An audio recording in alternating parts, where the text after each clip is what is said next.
ಗಂಡ ಹೆಂಡತಿ ಜಗಳದಲ್ಲಿ ಬಾಳಿ ಬದುಕಬೇಕಾಗಿದ್ದ ಮಗು ದಾರುಣವಾಗಿ ಸಾವು ಕಂಡಿರುವಂತಹ ಘಟನೆ ಬೆಂಗಳೂರಿನಲ್ಲಿ ನಡೆದಿದೆ. ಗಂಡನೊಂದಿಗಿನ ಪ್ರತಿದಿನದ ಜಗಳಕ್ಕೆ ಬೇಸತ್ತು ಮಗಳನ್ನು ಕೂಡ ಕೊಂದು ಹಾಕಿ 28 ವರ್ಷದ ತಾಯಿ ಮಹಾಲಕ್ಷ್ಮಿ ಆತ್ಮಹತ್ಯೆಗೆ ಪ್ರಯತ್ನಿಸಿದ್ದಾರೆ. ತನ್ನ 5 ವರ್ಷದ ಮಗಳು ಸಿರಿಯನ್ನ ಸಾಯಿಸಿದ್ದಾಳೆ ಪಾಪಿ ತಾಯಿ. 8 ವರ್ಷದ ಹಿಂದೆ ಜಯರಾಮ್ ಎನ್ನುವ ವ್ಯಕ್ತಿಯನ್ನ ಮಹಾಲಕ್ಷ್ಮಿ ಪ್ರೀತಿಸಿ ಮದುವೆಯಾಗಿದ್ರು. ಆದರೆ 2 ವರ್ಷದಿಂದ ಜಯರಾಮ್ ಯಾವುದೇ ಕೆಲಸವಿಲ್ಲದೆ ಕೇವಲ ಕುಡಿತದ ದಾಸನಾಗಿದ್ದ.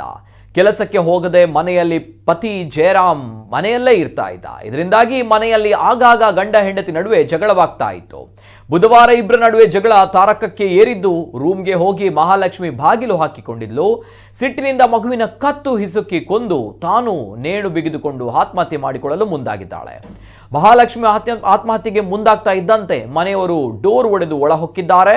ಸ್ಥಳೀಯರಿಂದ ತಾಯಿ ಮಹಾಲಕ್ಷ್ಮಿ ರಕ್ಷಣೆ ಮಾಡಲಾಗಿದ್ದು ವಿಕ್ಟೋರಿಯಾ ಆಸ್ಪತ್ರೆಗೆ ದಾಖಲು ಮಾಡಲಾಗಿದೆ. ಅಲ್ಲಿ ಆಕೆಗೆ ತೀವ್ರ ನಿಗಾ ಘಟಕದಲ್ಲಿ ಚಿಕಿತ್ಸೆ ನೀಡಲಾಗ್ತಾ ಇದೆ.